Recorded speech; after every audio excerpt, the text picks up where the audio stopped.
So now we're just going to do a hob ring. So as you can see, this is the wiring for the hob. It comes up from the switches again, controlled thermostatically.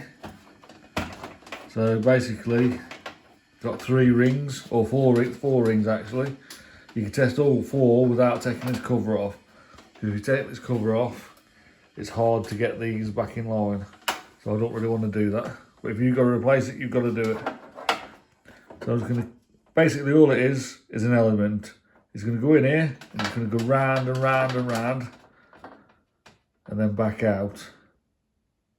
So all we're doing is testing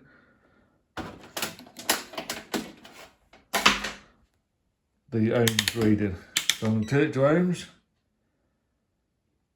and then I'm going to take a reading. So I put one of my test leads to one side of the element and the other to the other. You gotta wait for it to read. So that's 26.7 ohms. It's the largest one. So check your manual for your machine and just make sure that 26 ohms is a good reading. I can't tell you whether it's good or bad. It has to be manufacturer specs with 10 or 15% either way, up or down. So that's it. That hob's good.